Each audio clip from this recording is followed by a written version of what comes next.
Hey, what's up, podcast family? How y'all doing on this beautiful Monday? Hopefully good. Don't have a case of the Mondays. If you hate your job and you hate your friends and you hate your family, that shit ain't ever gonna change until you roll with a different crowd. Or you choose just not to rock with any of them. Let me know how you rock. I'm your host, Brain44, for the Downloadable Brain podcast. This is episode 19. What did you guys think of my smooth jazz beat intro? It's kind of an unpredictable thing, right? Because who would expect a heavy metal solo artist to rock some smooth jazz? Well, actually, you wouldn't, but if you made the mistake of making me out to be this sort of case study or scientific experiment, you're always going to feel like you're depleted, defeated, and confused. So if you're obsessively watching or listening to me, read a book, find a new hobby. If my words and my actions irritate you so much, but you just keep studying me like this sort of scientific experiment, get a shrink. I'm not your daddy, but I'm not your recording engineer. I'm not your lover. I'm not your friend. I'm not your coworker. I'm nothing to you. But when you act like you know who I am and start chirping about who I am towards other people, you're going to say some different shit every day, because the reality is I'm not a case study and you don't have me figured out because you don't know me. And I'm not your scientific experiment. You only knew me when I was consumed by vices like alcohol addiction and marijuana dependency. Things do change though, and people are capable of making positive changes in their lives. The real case study is those stubborn ass mules who refuse to never change. The stubborn individual who is just hell-bent on being egotistical, naive, ignorant, nosy, negative, and downright toxic. Those are the type of people I choose not to rock with. And if it's somebody within my own family, doesn't mean I ever have to associate with them. And they might say, well, who asked you? Clearly not the same person who's been asking you about me, right? Because it's not that we both know something the other doesn't know. It's just that you're hell-bent on being set in your own ways and refusing to change. So if you're making it into some sort of situation it doesn't really need to be, that's the true case study, and you better believe it. The case study is not me. The true scientific experiment is this. How can a person become so damn ignorant, selfish, self-centered, and egotistical? How can a person throw their own family under the bus for materialism and social status? That's the case study. The scientific experiment is who is capable of becoming a contributor to a slime bucket society, and who is capable of sticking to those who are supposed to be close to them, like their own family and their friends, to never turn their backs on them. It's not a hidden camera show, and nobody's an axe murderer out here. But hey, who am I to judge, right? This is a 90s practice, but they say to love your neighbor. So when you go outside, you talk to your neighbor and you communicate with friendly conversation. Nowadays, just everybody's fighting with each other. And we haven't really seen people get along since the 90s. Everybody is hating on everybody. So why should I get a free pass, right? Well, here's the thing.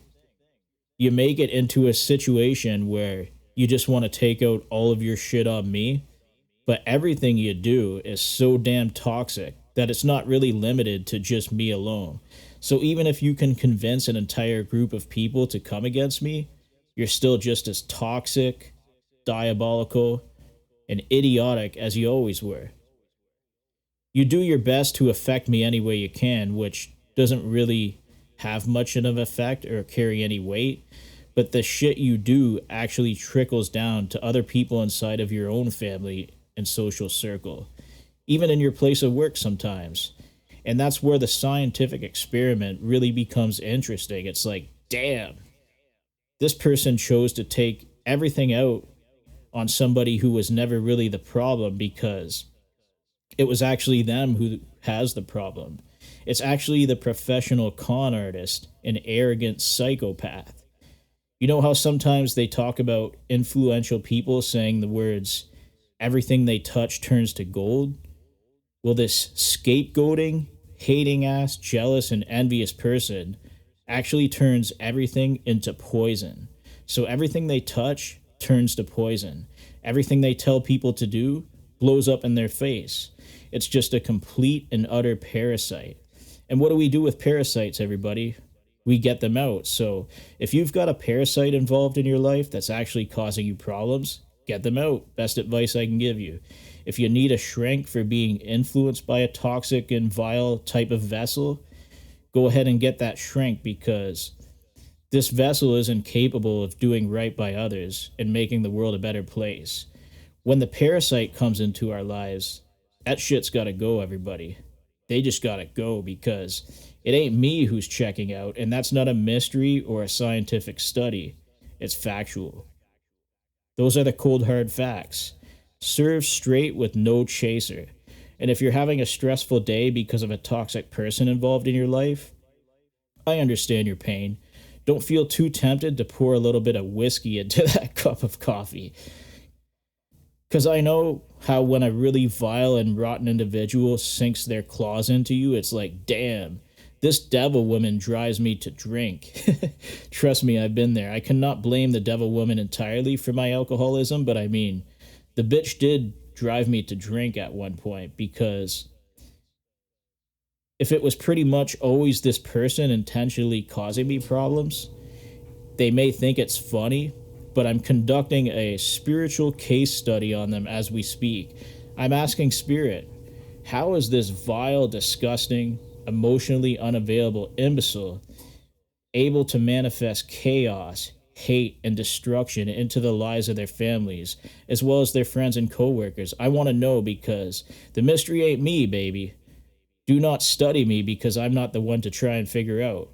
You may not know me at all, and some people have been telling you some things regarding me, but I'm only interested in my scientific experiment that I've already started conducting in spirit. How can this person be so rotten and disgusting and destroy everybody around them? I just gotta know, ladies and gentlemen. I gotta know, because the way I see it, I ain't the one with the issue. It's this really disgusting person who sits back and plots chaos on people. Everything you touch doesn't turn to gold. Everything you touch turns to poison. All you do is create chaos, spew hate, and you are totally incapable of generating any effective solutions to the ongoing problems you create for yourself, as well as others in your family and your social circle. It's a good thing I don't rock with this person anymore, and they can say whatever they want to say about me. I haven't talked to their ass since like the late 90s or early 2000s. But they're aware I'm on social media anyway, so it's like, wow, somebody needs a new hobby.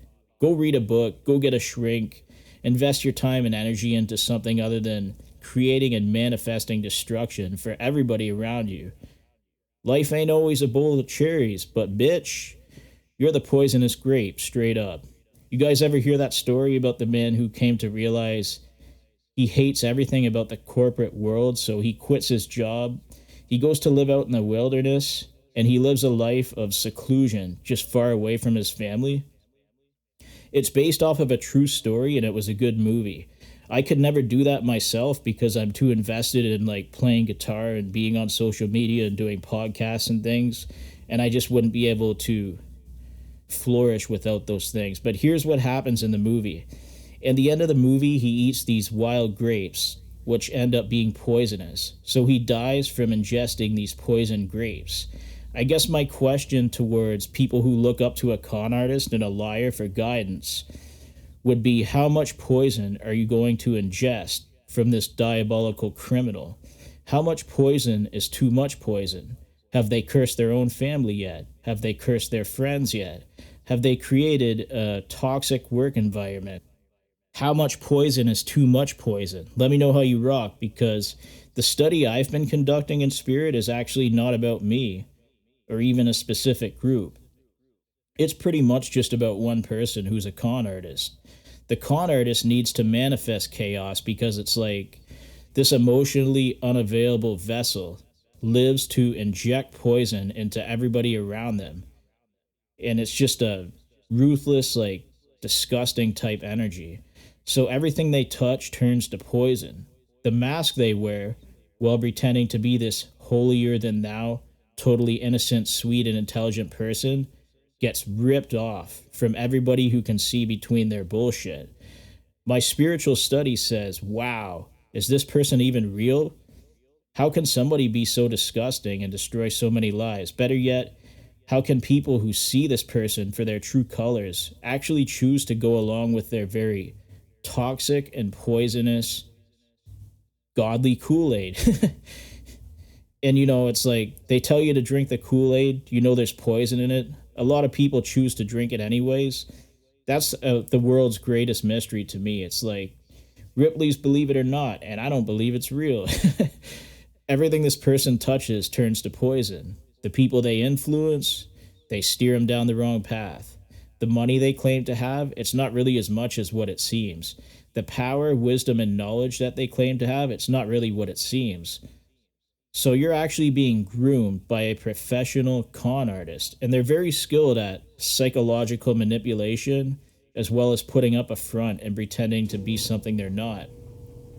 It's almost like they miss their calling as a professional actress or something. I don't know, ladies and gentlemen. The reason you cannot figure me out is probably because you were told a whole bunch of bullshit about me from a con artist and a professional bullshitter. And if you don't believe me, ask yourself this. Has everything this person said to me and convinced me to do manifested good, positive changes in my life? And am I happy for listening to this person, or is it something else? Is it a con artist that sunk their claws into me that's actually destroyed me? Because that's the scientific experiment. You're dealing with a con artist, and I know how full of shit they are. The question is, do you know how full of shit they are? Remember, everything they touch turns to poison, but don't just take my word for it. Pay attention to every little thing they do that is considered to be toxic, hateful, and negative. And if they are projecting all of that toxicity onto just one person, such as myself, while they're calling you sweetie pie and honey bear, while they smile at you and they love bomb you, maybe you're dealing with a very fake person who just loves to have power and control over you. Let me know how you rock. I'm going to end it with this. I was playing a game of cards with somebody, and I really enjoyed their company.